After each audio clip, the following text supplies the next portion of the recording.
श्री शिवाय नमस्तुभ्यम। जय माता रानी। दोस्तों, आपके अपने चैनल धर्म साधना में आपका बहुत बहुत स्वागत है। माँ भगवती दुर्गा की कृपा आप और आपके पूरे परिवार पर सदा सर्वदा बनी रहे। दोस्तों, आज की वीडियो में मैं आपसे बात करने वाली हूँ चैत्र मास के कृष्ण पक्ष के प्रदोष व्रत के बारे में। हर महीने की त्रयोदशी तिथि को प्रदोष का व्रत किया जाता है। भगवान भोलेनाथ को समर्पित होता है प्रदोष का व्रत। और त्रयोदशी तिथि, जैसा कि आप सभी जानते हैं, महीने में 2 बार आती है, एक कृष्ण पक्ष में और दूसरी शुक्ल पक्ष में। तो हर महीने की दोनों पक्षों की त्रयोदशी तिथि पर प्रदोष का व्रत धारण किया जाता है। और शास्त्रों के अनुसार प्रदोष का व्रत धारण करने से सभी प्रकार के दोषों का, रोगों का और कष्टों का शमन हो जाता है। और शास्त्रों के अनुसार जिस भी मनोकामना से प्रदोष का व्रत धारण किया जाता है, निश्चित ही भगवान भोलेनाथ और माता पार्वती की कृपा से हमारी वो मनोकामना पूर्ण होती है। तो समस्त प्रकार की मनोकामनाएं पूर्ण हो जाती हैं प्रदोष का व्रत धारण करने से। इसलिए बहुत से भक्त इस व्रत को धारण करते हैं। जैसे कि कहा जाता है कि अगर आपको संतान प्राप्ति में बहुत अधिक बाधाएं हैं तो संतान प्राप्ति के लिए सर्वोत्तम व्रत माना गया है प्रदोष का व्रत।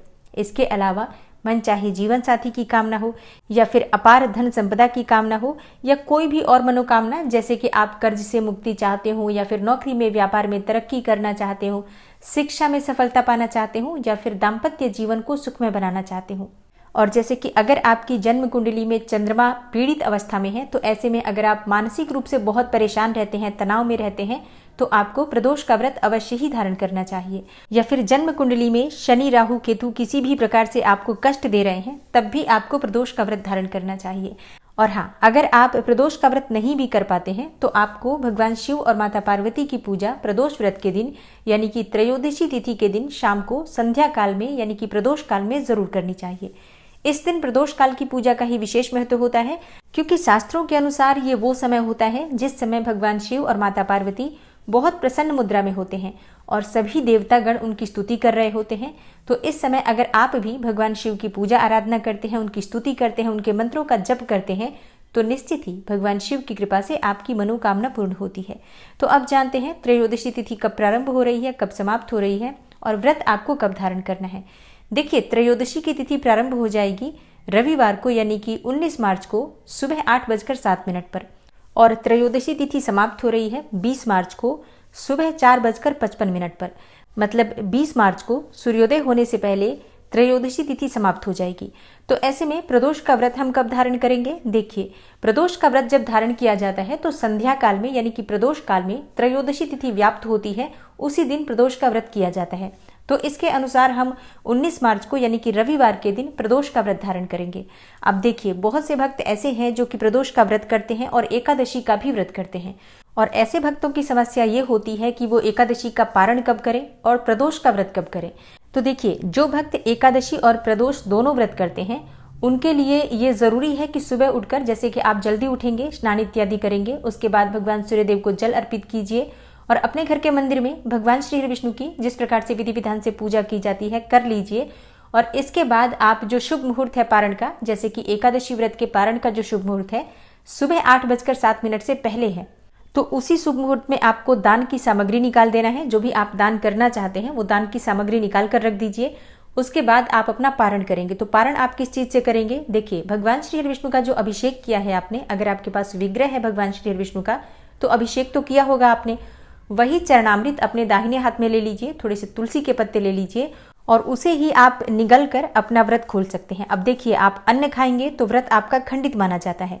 वैसे कई स्थानों पर ऐसा भी होता है कि एक साबुत चावल निगल कर भी और व्रत का पारण कर लिया जाता है। अगर आपके यहाँ ऐसा होता है तो बिल्कुल कर सकते हैं, लेकिन नियम ये कहता है कि तुलसी के पत्ते के साथ जो हम भगवान श्री विष्णु का पंचामृत ले लेते हैं या थोड़ा सा गंगा जल ले लेते हैं, तो इससे भी व्रत को पूर्ण माना जाता है। तो तुलसी का पत्ता लेकर आप व्रत खोल सकते हैं। और हाँ, भगवान श्री विष्णु से प्रार्थना कीजिए कि आपका व्रत, आपकी पूजा और आपकी प्रार्थना स्वीकार करें। जाने अनजाने व्रत में, पूजा पाठ में किसी भी प्रकार की भूल चूक हुई हो तो उसके लिए क्षमा प्रार्थना कर लीजिए। और इसके बाद आपका एकादशी का व्रत संपूर्ण माना जाएगा। अब आप प्रदोष का व्रत धारण कर सकते हैं। तो जब आप पारण कर लेते हैं, मतलब जो आपने तुलसी का पत्ता लेकर व्रत खोल लिया है, उसके बाद से हाथ धोकर और कुल्ला करके फिर से आप भगवान शिव की पूजा आराधना कर लीजिए और भगवान शिव की पूजा करते हुए आप प्रदोष व्रत का संकल्प ले सकते हैं। तो जब आप एकादशी व्रत का पारण करने के बाद प्रदोष व्रत का संकल्प लेते हैं तभी आपका व्रत माना जाता है। तो इस बात का ध्यान रखिए। और हाँ, इसके बाद विधि विधान से भगवान शिव की पूजा आराधना कीजिए। फिर दिन में आपको व्रत रहना होता है, आप फलाहार के द्वारा व्रत कर लेते हैं और शाम के समय फिर से भगवान शिव की पूजा प्रदोष काल में करने के बाद आप चाहें तो जो भी आप भगवान को भोग अर्पित करते हैं, खीर या फिर हलवा इत्यादि, तो उससे भी आप अपना व्रत खोल सकते हैं। वैसे बहुत से भक्त अगले दिन ही ये व्रत खोलते हैं और नियम भी यही कहता है कि प्रदोष का व्रत अगले दिन खोलना चाहिए। प्रदोष व्रत के दिन अन्न का सेवन नहीं करना चाहिए। लेकिन अगर आप शाम के समय प्रदोष व्रत खोलते हैं तो इस बात का ध्यान रखिए कि शाम को समय जो प्रदोष का व्रत खोला जाता है उसमें नमक का सेवन नहीं किया जाता है, मीठा भोजन खाया जाता है। और हाँ, व्रत के नियम आप अपने अनुसार देख लीजिए। जिस प्रकार से आप शुरू से व्रत कर रहे हैं उसी प्रकार से हर बार प्रदोष का व्रत धारण किया जाता है। और अब बात करें प्रदोष काल की पूजा के शुभ मुहूर्त के बारे में, तो देखिए प्रदोष व्रत में जो पूजा की जाती है शाम को संध्या काल में, तो प्रदोष काल का जो समय माना गया है शास्त्रों के अनुसार सूर्यास्त होने से 45 मिनट पहले और 45 मिनट बाद का समय प्रदोष काल माना जाता है। कई मत ऐसे भी हैं कि सूर्यास्त होने से 1 घंटा पहले और 1.5 घंटे बाद का जो समय होता है, मतलब 2.5 घंटे का कुल समय, जिसे कि प्रदोष काल माना जाता है। मतलब देखिए, सूर्यास्त होने से कुछ समय पहले आपकी पूजा प्रारंभ हो जानी चाहिए, इस बात का ध्यान रखिए। और फिर जब आप एक बार पूजा प्रारंभ कर देते हैं तो कितनी देर तक भी पूजा आराधना कर सकते हैं, उसके बाद समय का कोई बंधन नहीं होता है। लेकिन पूजा आपकी शुभ मुहूर्त में प्रारंभ होनी चाहिए, बस इस बात का ध्यान रखिए। तो प्रदोष काल का शुभ मुहूर्त आप नोट कर लीजिए, 19 मार्च की शाम को 6 बजे से रात्रि 8:30 तक। अब देखिए, सुबह की पूजा आप किसी भी प्रकार से कर सकते हैं। कम समय है आपके पास तो पंचोपचार विधि से धूप दीप इत्यादि अर्पित करके और पूजा कर लीजिए, व्रत का संकल्प ले लीजिए अगर आप व्रत करते हैं तो। और जो भक्त व्रत नहीं करते हैं वो सिर्फ प्रदोष काल में पूजा करेंगे तब भी चलेगा। लेकिन अगर आप व्रत करते हैं तो सुबह की पूजा भी आपके लिए अनिवार्य है, चाहे आप थोड़े समय के लिए ही पूजा करें, लेकिन संकल्प आपको सुबह लेना है। फिर आप दिन भर व्रत रहते हैं और शाम के समय प्रदोष काल में पूजा करेंगे। तो प्रदोष काल की पूजा विशेष होती है। इसके लिए आप चाहें तो घर के आसपास कोई मंदिर है तो वहां जाकर पूजा कर सकते हैं, नहीं तो अपने घर में भी अगर शिवलिंग है या फिर मिट्टी का शिवलिंग बना पाते हैं तो बना लीजिए, नहीं तो फिर फोटो है भगवान शिव और माता पार्वती की तो उनकी भी पूजा कर सकते हैं। पूजा में अगर शिवलिंग हो तो ज़्यादा श्रेष्ठ माना जाता है, इसलिए प्रयास करना चाहिए कि मंदिर जाकर भगवान शिव की पूजा आराधना कर पाएं। ऐसी मान्यता है, मतलब शास्त्रों में ऐसा वर्णित है कि शाम को संध्या काल में त्रयोदशी तिथि की प्रदोष काल में भगवान शिव साक्षात रूप से शिवलिंग में विराजमान होते हैं। तो जो प्राण प्रतिष्ठित शिवलिंग होते हैं उन्हीं में भगवान शिव का वास माना जाता है, इसलिए मंदिर में जाकर पूजा आराधना करनी चाहिए। और हाँ, पूजा की सामग्री आप सभी जानते हैं, विधि में आपको हर बार बताती हूँ। जलाभिषेक करना है, धूप दीप नैवेद्य और भांग धतूरा बिल्वपत्र इत्यादि ये सभी चीजें भगवान शिव को अर्पित करनी है।